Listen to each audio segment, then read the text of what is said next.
Hello friends, स्वागत है आप सभी का आज के नए वीडियो में। आप लोगों की डिमांड के कारण हम लोग जल्दी ही साइंस के क्लास 7 एनसीईआरटी को आप लोगों के समक्ष प्रस्तुत कर रहे हैं। आप लोगों को टीआरई 3 के एग्ज़ाम डेट के बारे में पता चल ही गया है। हम लोगों ने कल डिस्कस भी किया था इस पे, ठीक है? आज पेपर में लिखा हुआ था कि आप लोगों को 10 फरवरी से फॉर्म अप्लाई कर देना है, ठीक है? ससमय कर दीजिएगा और फिर अपनी तैयारी सुनिश्चित कीजिएगा।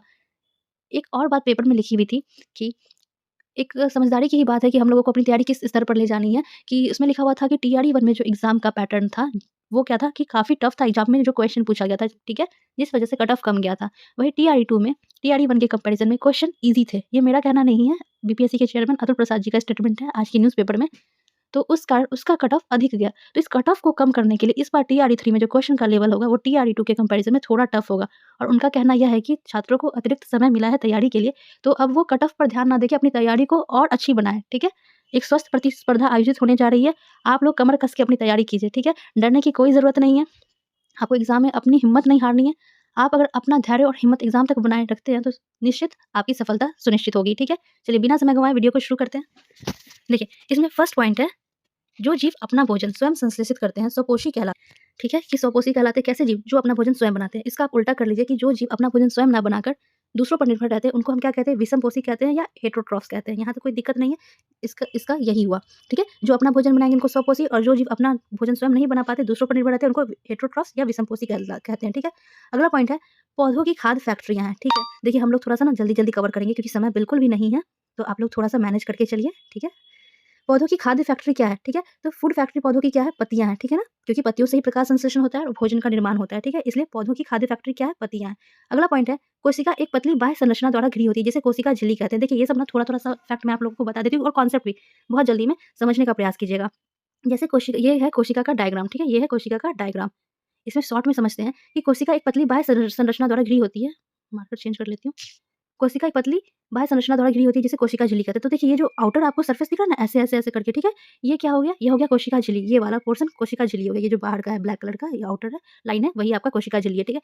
इसमें केंद्र में स्थित एक सुस्पष्ट रचना होती है जो केंद्रक कहलाता है। देखिए आपको ये बीच में एक क्लियर रेड कलर का डॉट दिख रहा है ना? ये वाला पोर्शन मैं बताती हूँ यहाँ पे। आप यहाँ से समझे तो ज़्यादा अच्छा रहेगा।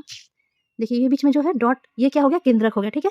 केंद्रक चारों ओर से जेली के समान एक पदार्थ से घिरा होता है जिसे कोशिका द्रव्य कहते हैं और ये देखिए ये सर्कल के बगल में छोटा-छोटा जो डॉट है इसी को हम लोग क्या कहते हैं? कोशिका द्रव्य कहते हैं, ठीक है? तो ये 3 जो कॉन्सेप्ट है ये आपको पढ़ना ज़रूरी है, ठीक है ना? ये कॉन्सेप्ट के लिए अच्छा है अगर आपसे कॉन्सेप्ट बेस्ड पूछ रहा है तो यहाँ आप गलती नहीं करेंगे। हो सकता है एग्ज़ाम में पूछ दे कि कोशिका के चारों ओर जो संरचना होती है उसे हम क्या कहते हैं?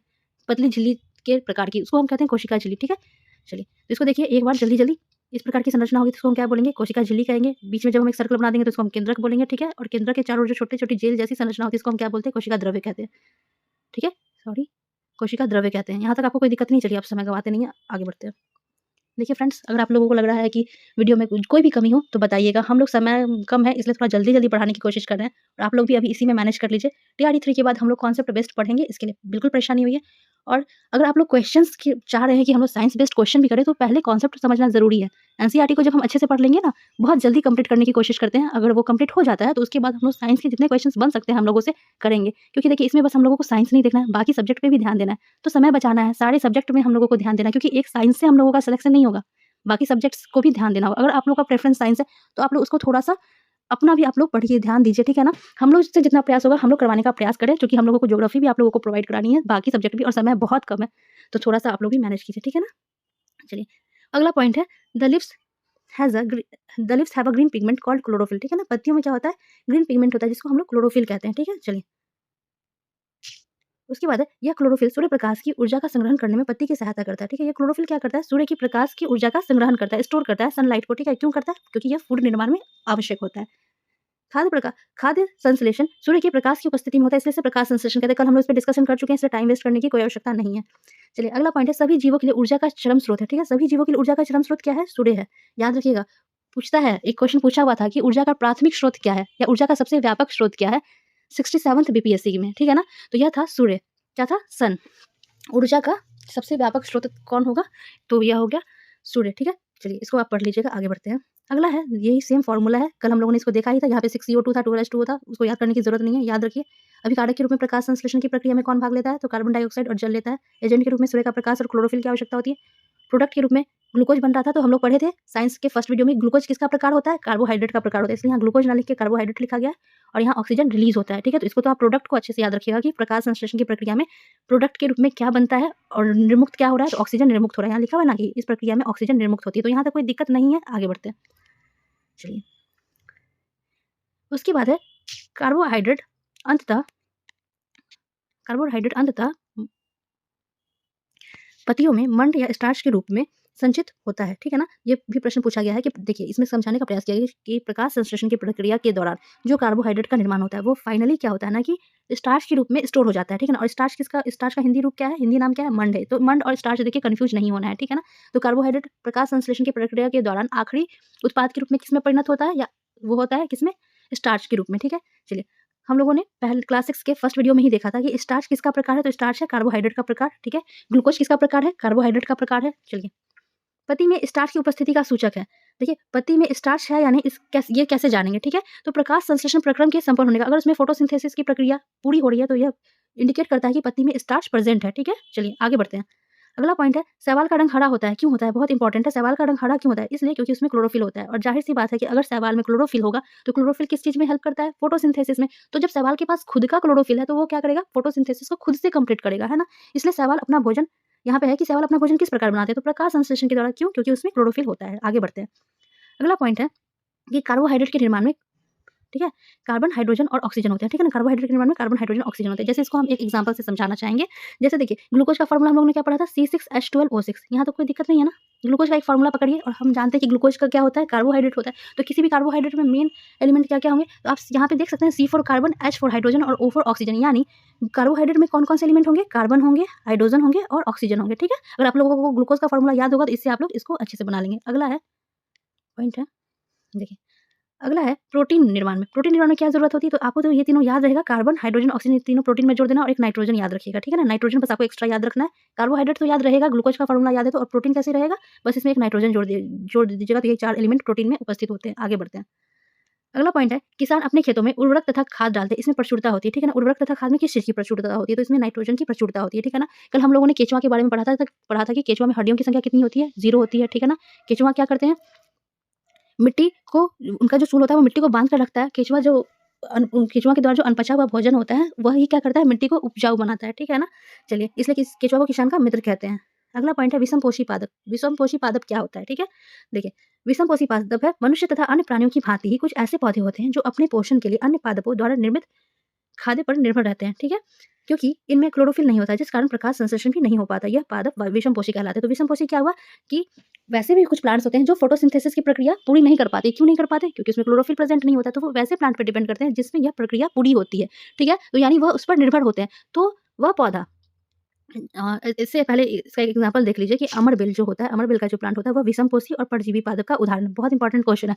यह किसी एग्जाम में प्रश्न पूछा गया था, मुझे याद नहीं है किसमें पूछा गया था, लेकिन था प्रश्न कि अमरबेल है, ऑप्शन था परजीवी, कीटभक्षी। याद रखिएगा अमरबेल का पौधा क्या है, परजीवी है। ठीक है ना, परजीवी। और देखिए चंदन का पेड़ किसका उदाहरण है, तो चंदन का पेड़ भी जो है वो जड़ परजीवी का उदाहरण है। किसका उदाहरण है, चंदन का पेड़, परजीवी का ही उदाहरण। अमरबेल और चंदन का पेड़, ये दोनों आप याद रखिएगा।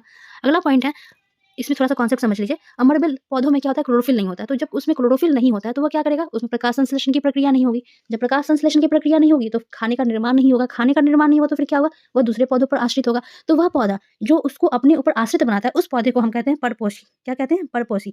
और जो निर्भर रहता है उस पौधे पर वह कहलाता है परजीवी। तो अमरबेल क्या होता है, दूसरे पौधे पर निर्भर रहता है, तो अमरबेल का पौधा क्या कहलाएगा, परजीवी।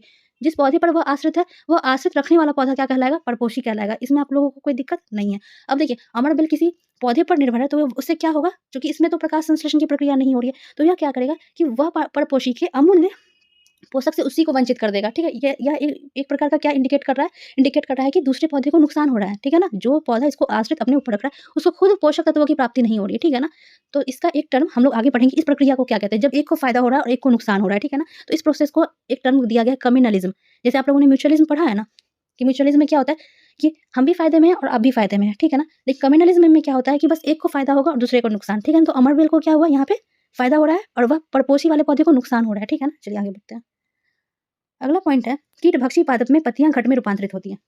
यह प्रश्न पूछा गया था कि कीटभक्षी पादप में पत्तियां किस रूप में रूपांतरित होती है, तो घट में रूपांतरित होती है, ठीक है ना, घट में रूपांतरित होती है। यह भी पूछ सकता है कि घट में कौन रूपांतरित होता है, तो पत्ती रूपांतरित होती है। कीटभक्षी पौधों के उदाहरण आप लोगों ने सीटेट में पढ़ा ही होगा, Venus fly trap, sundew, pitcher plant और नेपेंथेसिस। नेपेंथेसिस विशेष रूप से किस राज्य में पाया जाता है, मेघालय में, ठीक है ना, मेघालय में। पीचर प्लांट आप याद रखिएगा, सनड्यू याद रखिएगा, Venus fly trap. Next point है इसमें ब्रेड पर लगता है, तो ब्रेड पर क्या लगता है, कवक लगता है, ठीक है। कवक किसके उदाहरण है, तो कवक है मृत जीवी के उदाहरण। मृत जीवी के उदाहरण क्या है, कवक। और मृत जीवी को इंग्लिश में हम लोग सैप्रोट्रॉफिक बोलते हैं। कवकों की वृद्धि का सबसे अच्छा समय कौन सा है, तो कवकों की वृद्धि का सबसे अच्छा समय है वर्षा ऋतु। वर्षा ऋतु आप लोग याद रखेंगे।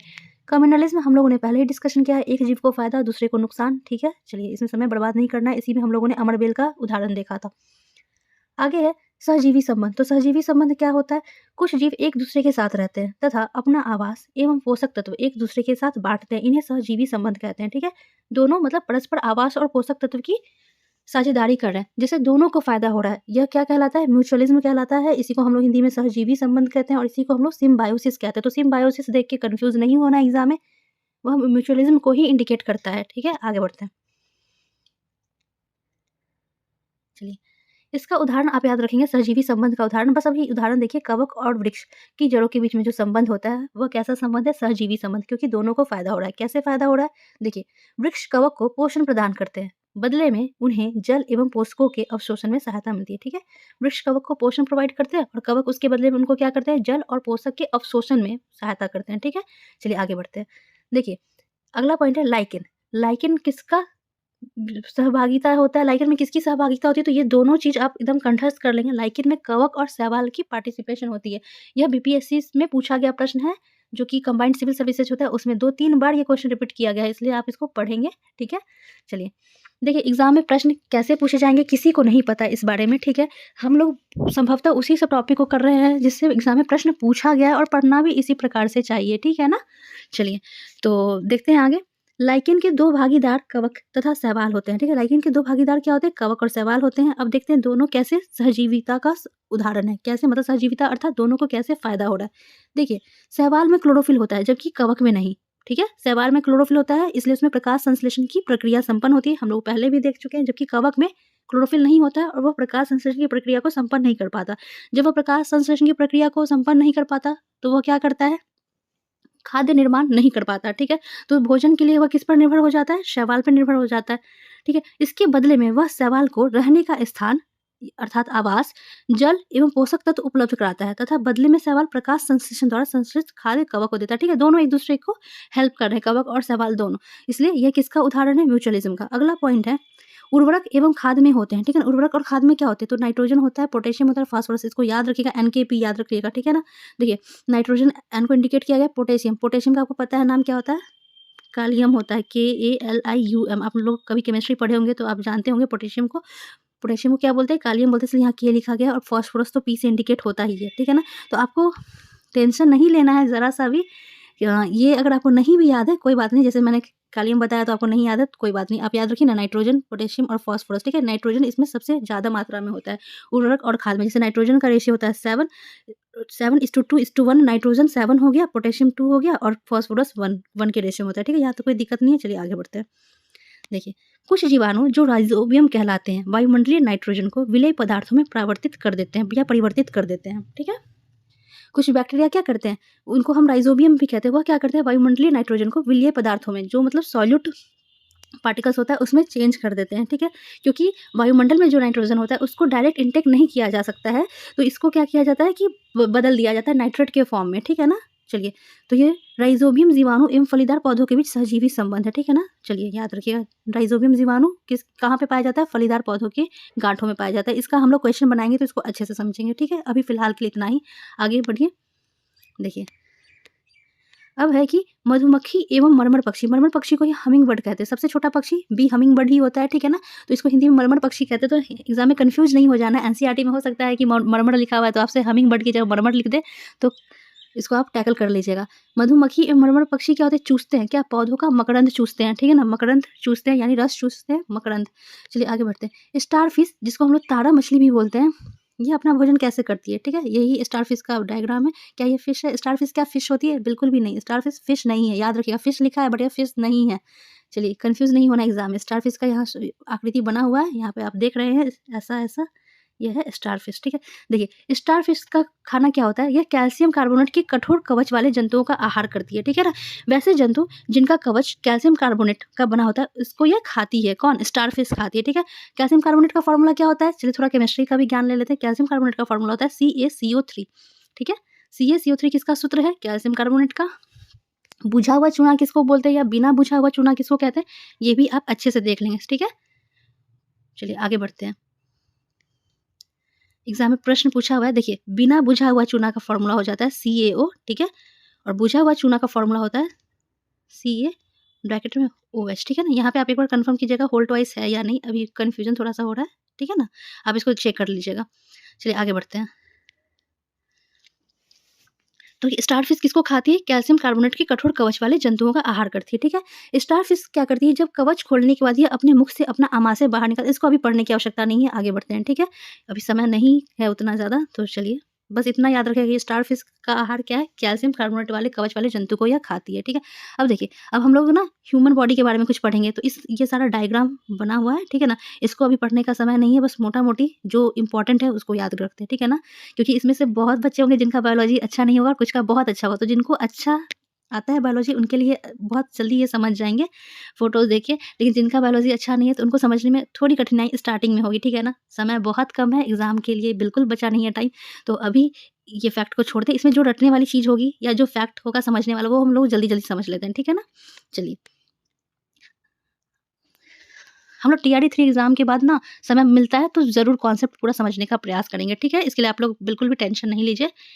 देखिए भोजन का पाचन प्रारंभ होता है, तो भोजन का पाचन प्रारंभ कहाँ से होगा, तो सबसे पहले मुख गुहा से होगा, यानी माउथ कैविटी से होगा भोजन का पाचन। ठीक है, देखिए इसको यहाँ से समझ जाते हैं थोड़ा सा। सबसे पहले भोजन का पाचन कहाँ से हो, पहले आप खाएंगे तभी तो वो जाएगी ना ग्रास नली के बीच में, तो सबसे पहले भोजन कहाँ पे आता है, मुख गुहा से भोजन का पाचन प्रारंभ होता है। ठीक है, मुख गुहा माउथ कैविटी से।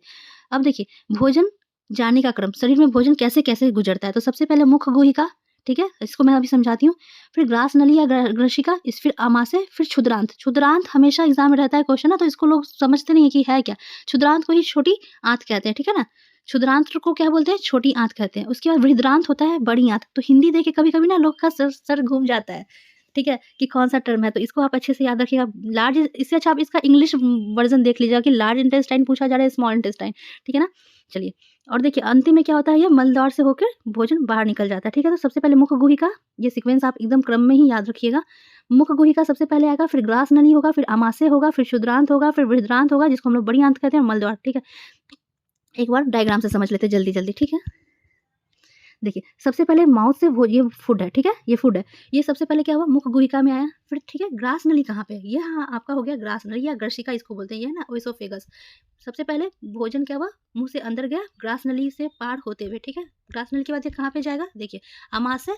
ठीक है, आमाशय अब कहाँ पे है, आपको आमाशय दिख रहा है ना, यहाँ पे ये वाला हो गया आमाशय। आमाशय से होते हुए फिर यह छोटी आंत में जाएगा, छोटी आंत। ठीक है, उसके बाद बड़ी आंत में और फिर होते हुए मलद्वार में चला जाएगा। ठीक है, यहाँ पे है मलद्वार। ठीक है, चलिए सेकंड, मुख गुहिका। ठीक है, यहाँ हो गया ग्रास नली, सेकंड पॉइंट। थर्ड पॉइंट हो गया आमाशय, फिर चौथा हो गया छोटी आंत, छोटी आंत के बाद हो गया बड़ी आंत में खाना जाएगा। ठीक है, ये 5 क्रम सीक्वेंस में याद रखिएगा, हो सकता है कभी पूछ दे भोजन पचने का क्रम शरीर में किस प्रकार से है, तो NCERT का टर्म है, याद होना चाहिए। मुख गुहिका, ग्रास नली, आमाशय, छोटी आंत, बड़ी आंत, बार बार रिपीट करने का बस उद्देश्य यही है कि दिमाग में आपके फैक्ट अच्छे से बैठ जाए। ठीक है ना, चलिए आगे बढ़ते हैं। दांतों के प्रकार, दांतों के कितने प्रकार होते हैं, 4 प्रकार होते हैं। कौन कौन से, कृंतक होता है, रदनक होता है, अग्र चवर्णक होता है, चवर्णक होता है, 4 होते हैं। ठीक है ना, कृंतक, रदनक, अग्र चवर्णक और चवर्णक। ठीक है, यहाँ तक कोई दिक्कत नहीं, आगे बढ़ते हैं। भोजन का अंतर्ग्रहण होता है, भोजन का अंतर्ग्रहण सबसे पहले कैसे होता है, अंतर्ग्रहण मतलब इनटेक हम लोग कैसे करते हैं, मुंह के द्वारा ही लेते हैं ना, सबसे पहले मुंह से ही तो खाते हैं ना, मुख द्वारा। तो भोजन का अंतर्ग्रहण किसके द्वारा होगा, मुख द्वारा होगा। चलिए आगे बढ़ते हैं। देखिए our mouth has salivary glands which secretes saliva. ठीक है, यहाँ तक कोई दिक्कत नहीं, हमारे मुंह में क्या होती है कि सैलिवरी ग्लैंड्स होती है जो सलाइवा को सिक्रेट्स करती है, यानी स्रावित करती है। यहाँ तक कोई आपको दिक्कत नहीं है, चलिए आगे बढ़ते हैं। जहाँ पे याद रखने की बात होगी मैं उसको जोर लगा के बोल ही देती हूँ, इसलिए टेंशन नहीं लीजिए। दूध के दांत गिर जाते हैं किस वर्ष तक, 8 वर्ष की आयु तक दूध के दांत गिर जाते हैं। 8 वर्ष की आयु तक क्या होता है, दूध के दांत गिर जाएंगे। चलिए, लाला रस चावल के मंड को शर्करा में बदल देता है। लाला रस क्या करता है? चावल के मंड को, मंड किसको बोलते हैं? स्टार्च को बोलते हैं, और इसको शर्करा यानी ग्लूकोज में बदल देता है। The saliva breaks down the starch into sugar, ठीक है? इंग्लिश याद रखिए, ज़्यादा अच्छे से याद हो जाएगा। The saliva breaks down the starch into sugar, ठीक है? इसको ये रटने की ज़रूरत नहीं है, इस लाइन को बस समझ लेना है, ठीक है ना? कि सलाइवा जो होता है ना, छोड़िए इसको मत याद कीजिए, अभी समय नहीं है इतना, आगे बढ़ते हैं। जीव का वह भाग जो स्वतंत्र होता है और किसी भी दिशा में मुड़ सकता है, ठीक है ना? जीव का वह भाग जो स्वतंत्र होता है, ठीक है? इंडिपेंडेंट होगा और किसी भी दिशा में मुड़ सकता है, वह आगे का भाग, ठीक है ना? जीव का आगे का भाग किसी भी दिशा में मुड़ जाएगा, याद रखिएगा। अगला पॉइंट है जीव में उपस्थित स्वाद कलियाँ, ठीक है? इसी को हम लोग क्या बोलते हैं? टेस्ट बड्स बोलते हैं। इससे भोजन के स्वाद का पता चलता है, ठीक है ना? जीभ में क्या होती है? छोटी-छोटी स्वाद की कलियाँ होती है। टंग है ना, ये टंग हो गया, और इसमें छोटी-छोटी टेस्ट बड्स होती है, जिससे क्या होता है? स्वाद का पता चलता है कि भोजन कैसा है, मीठा है, कड़वा है, क्या है, वो पता चलता है, ठीक है? अभी इतना ही स्वाद कलियों में। आगे बढ़ते हैं, देखिए अभी हम पढ़ेंगे आमाशय के बारे में, तो इसमें जो फैक्ट इंपॉर्टेंट है याद रखने वाले बस उतना ही करेंगे। देखिए, जे की आकृति का होता है, जे की आकृति का क्या होता है? आमाशय होता है। अब कैसे है जे की आकृति, ठीक है ना? जे की आकृति कैसे है? देखिए, यहाँ पे आपको लग नहीं रहा है संरचना? ये आमाशय का हम लोगों ने डायग्राम बनाया है, ठीक है? ये अच्छे से मिटा के, ठीक है ना? देखिए, ये आपको जे जैसा लग रहा है संरचना? थोड़ा-सा भी अगर आप कनेक्ट कर पा रहे हैं तो, ठीक है ना? ये हो गया जे, ठीक है ना? ये आपको जे जैसा लग रहा है। तो जे की आकृति का कौन होता है? आमाशय होता है। आमाशय जो होता है वो आहार नाल का सबसे चौड़ा भाग है। आहार नाल का सबसे चौड़ा भाग क्या है? आमाशय है। आमाशय का आंतरिक सतह श्लेष्मल, म्यूकस, हाइड्रोक्लोरिक पाचक रस स्रावित करता है। देखिए, आमाशय का जो आंतरिक हिस्सा होगा, देखिए यहाँ से तो अभी तक प्रश्न नहीं पूछा गया है, लेकिन फिर भी एक बार देखते हैं। ये जो म्यूकस होता है, म्यूकस कहाँ पे पाया जाता है? म्यूकस पाया जाता है आमाशय के भीतर। यह क्या करता है? आमाशय के आंतरिक स्तर की रक्षा करता है, ठीक है? आमाशय के आंतरिक स्तर की इनर लेयर की रक्षा करता है। यहाँ पे सबसे इम्पोर्टेंट आपको क्या याद रखना है पता है? जैसे HCl, आमाशय क्या करता है ना कि HCl को स्रावित करता है। ये HCl क्या करता है? पाचन में सहायता करता है। आमाशय में जो HCl स्रावित होता है वो क्या करता है? भोजन को पचाने में सहायता करता है तथा हानिकारक जीवाणु को नष्ट करता है, ठीक है? HCl होने से वो जो हानिकारक जीवाणु होते हैं वो नष्ट हो जाते हैं। तो HCl कहाँ स्रावित होता है? आमाशय में होता है। बस आप इसको याद रखिएगा, और याद रखिए जे की आकृति का कौन होता है? आमाशय होता है। आहार नल का सबसे चौड़ा भाग कौन होता है? आमाशय होता है, ठीक है? इसके बाद इस लाइन को बस एक बार पढ़ना है, ज़्यादा याद नहीं हो तो उसके लिए सोचना नहीं है, आगे बढ़िए, ठीक है ना? देखिए अगला पॉइंट है पाचक रस, जठर रस, ठीक है ना? Digestive juice break down protein into simpler substance, ठीक है ना? जठर रस जो होता है वो प्रोटीन को क्या करता है? सिंपलर सब्सटेंसेज में तोड़ देता है, ठीक है ना? पाचक रस, ये जिसको हम लोग जठर रस भी कहते हैं, वो क्या करता है कि प्रोटीन जो कि कॉम्प्लेक्स फॉर्म में होता है उसको सिंपलेस्ट सब्सटेंसेज में तोड़ देता है। इसको आप अच्छे से पढ़ लीजिएगा। तो एक बार रिपीट जल्दी से करते हैं। आमाशय क्या होता है? जे की आकृति का होता है। आहार नल का सबसे चौड़ा भाग है, और इसमें क्या होता है? HCl होता है जो कि पाचन में सहायता करता है और हानिकारक जीवाणु को नष्ट करता है, ठीक है? पाचक रस में ही जो जठर रस होते हैं वो क्या करते हैं ना कि प्रोटीन को सिंपलर सब्सटेंस में तोड़ते हैं। अब है छोटी आंत के बारे में पढ़ते हैं। छोटी आंत क्या होता है? जल्दी जल्दी पढ़िए, ठीक है ना? ज़्यादा मुझ देखिए, क्षुद्रांत या स्मॉल इंटेस्टाइन का, तो इसकी लंबाई एक बार देख लीजिए, 7.5 मीटर लंबी होती है। 7.5 मीटर लंबी होती है। चलिए, the largest gland in the body, शरीर का सबसे बड़ा ग्लैंड कौन सा है? शरीर की सबसे बड़ी ग्रंथि कौन सी है? यकृत है। फर्स्ट नंबर पे क्या है? यकृत है। शरीर की सबसे बड़ी ग्रंथि यकृत। शरीर की दूसरी सबसे बड़ी ग्रंथि है अग्नाशय। दूसरी सबसे बड़ी ग्रंथि कौन सी है? अग्नाशय। चलिए याद रखिएगा। अब है लीवर सीक्रेट्स बाइल जूस, ठीक है ना? चलिए, यकृत किस चीज़ का स्रावन करता है? तो यह करता है पित्त रस का स्रावन करता है। किसका? पित्त रस का स्रावन करता है। चलिए, यहाँ तो कोई दिक्कत नहीं होनी चाहिए, याद रखिएगा, एग्जाम में यह सब प्रश्न पूछा गया है, भी आई है। शरीर की सबसे बड़ी ग्रंथि कौन सी है? यकृत है। लीवर किस चीज़ को स्रावित करता है? बाइल जूस को, जिसको हम लोग पित्त रस कहते हैं। तो पूछा है, वह यह प्रश्न है कि पित्त रस का स्रावन किसके द्वारा होता है? यकृत के द्वारा। Bile juice stored in a sac called the gall bladder, और ये भी पूछा गया कि पित्त का संचय कहाँ होता है? पित्त कहाँ पे जमा होता है? तो ये पित्ताशय में जमा होता है, ठीक है? पित्त का मतलब संग्रहण कहाँ होता है? पित्ताशय में होता है। आगे बढ़ते हैं। चलिए, अग्नाशय क्या है? शरीर की दूसरी सबसे बड़ी ग्रंथि, अभी हम लोगों ने डिस्कस किया। अग्नाशय से जो रस निकलता है उसको हम लोग अग्नाशयिक रस कहते हैं, पैनक्रियाटिक जूस बोलते हैं, ठीक है? अब देखिए, यहाँ पे कुछ फॉर्म है, जैसे प्रोटीन किस में टूट जाता है? अमीनो एसिड में बदलता है। कार्बोहाइड्रेट ग्लूकोज में टूटता है। प्रोटीन याद रखिए, प्रोटीन किस में टूटता है? अमीनो एसिड में। चलिए आगे बढ़ते हैं। देखिए, the inner walls of small intestine have thousands of finger like outgrowths called villi. इसमें याद क्या रखना है? देखिए, विली कहाँ पाए जाते हैं? विली, या इसी को हम लोग रसांकुर बोलते हैं। इंग्लिश टर्म एक बार जरूर देखिएगा अगर जिस क्वेश्चन में कंफ्यूजन होता है। देखिए, विली को हिंदी में कहते हैं दीर्घरोम या रसांकुर। तो जैसे पूछे कि दीर्घरोम या रसांकुर या विली कहाँ पाया जाता है? विली कहाँ पाया जाता है? तो सीधे याद रखना चाहिए कहाँ पे? छोटी आंत में। और विली विली क्या है? विली विली ऑस्ट्रेलिया में है ना, याद रखिएगा। विली क्या मैं पूछ रही हूँ, आप कमेंट बॉक्स में समझ, मतलब अगर आप समझ पा रहे हो तो कमेंट बॉक्स में जरूर रिप्लाई कीजिएगा। विली विली, ठीक है, ऑस्ट्रेलिया में है। उसके बाद है स्वांगीकरण, एसिमिलेशन क्या होता है, ठीक है ना?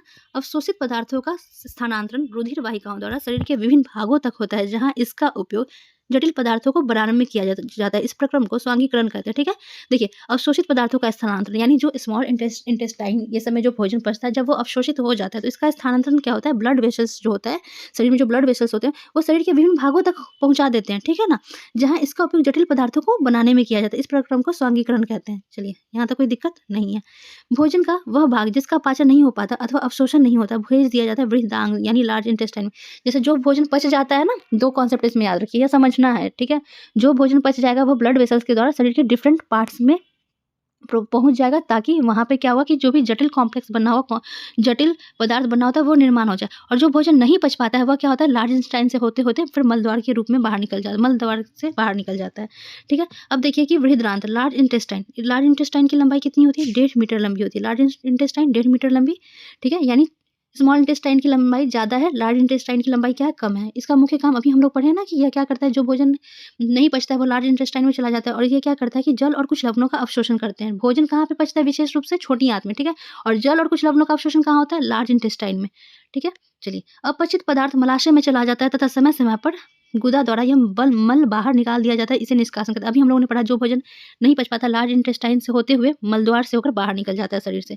अगला पॉइंट है रूमिनेंट अथवा रोमंथी जंतु। रूमिनेंट अथवा रोमंथी जंतु किसको कहते हैं? तो जुगाली करने वाले जंतु, जो जुगाली करते हैं जंतु, उसी को हम लोग रूमिनेंट या रोमंथी जंतु कहते हैं। जैसे एग्जाम्पल में गाय हो गई, भैंस हो गई, हिरण हो गए और शाकाहारी जंतु। शाकाहारी जंतु जो भी हैं जैसे गाय, भैंस, हिरण, यह क्या हो गए? रूमिनेंट या रोमंथी जंतु या जुगाली करने वाले जंतु हैं, ठीक है? ORS का फुल फॉर्म क्या होता है? Oral dehydration solution, oral rehydration solution, ठीक है? ORS। चलिए, अगला पॉइंट है घास में एक प्रकार का कार्बोहाइड्रेट प्रचुरता में पाया जाता है, वह है इंपॉर्टेंट क्वेश्चन है, पूछा हुआ प्रश्न है। घास में जो कार्बोहाइड्रेट पाया जाता है प्रचुर रूप से, उसको हम लोग सेलुलोज कहते हैं, सेलुलोज, ठीक है? चलिए आगे बढ़ते हैं।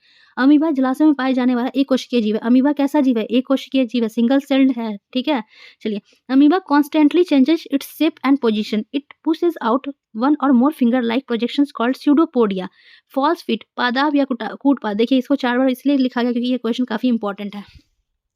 एग्जाम में प्रश्न पूछा जा सकता है कि स्यूडोपोडिया या पादाब या कूटपाद द्वारा कौन सा जीव अपना भोजन ग्रहण करता है, ठीक है? तो यह कौन करता है? अमीबा करता है, ठीक है ना? चलिए, इसको आप समझ जाइए। देखिए बताती हूँ, यहाँ अमीबा का पिक्चर है, ठीक है ना? जैसे अमीबा है, ये अमीबा जगह कम हो गया, जैसे देखिए ना यहाँ पे अमीबा है, ठीक है? ये गंदा थोड़ा बन जा रहा है, रुकिए।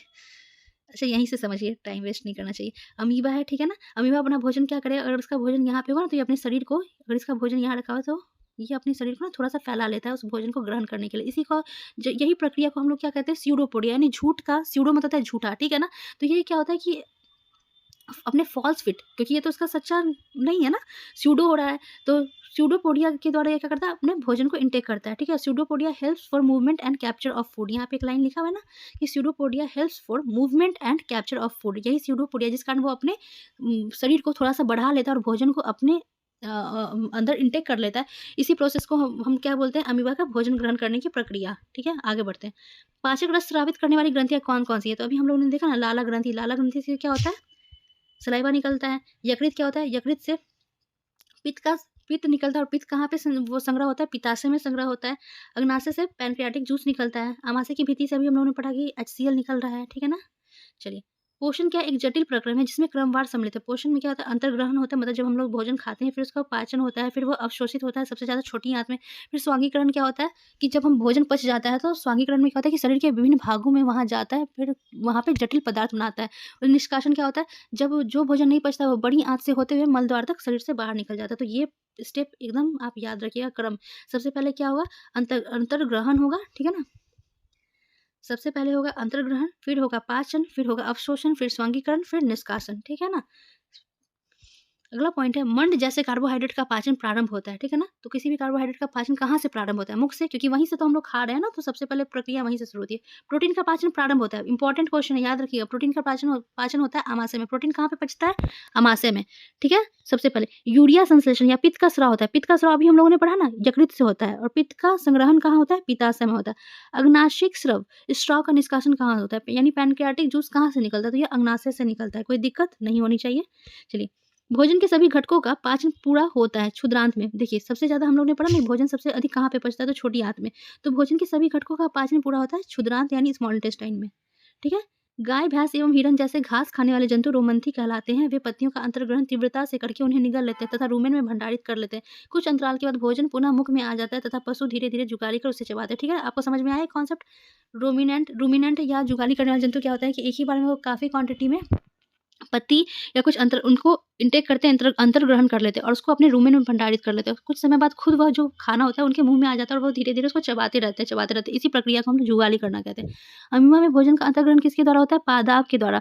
इसको बहुत अच्छे से याद रखिएगा कि अमीबा में भोजन का अंतर्ग्रहण किसके द्वारा होता है? सीडोपोडिया, पादाप या कूटपाद की सहायता से होता है तथा इसका पाचन, इसको याद करने की ज़रूरत नहीं है, बस याद रखिएगा कि अमीबा में भोजन का अंतर्ग्रहण किसके द्वारा होता है? पादाप की सहायता से होता है, ठीक है? चलिए फ्रेंड्स, आज के लिए इतना ही। बहुत ज़्यादा लंबा वीडियो बन गया है। आप लोग अच्छे से देखिएगा, जहाँ पे दिक्कत हो वो बताइएगा, ठीक है ना?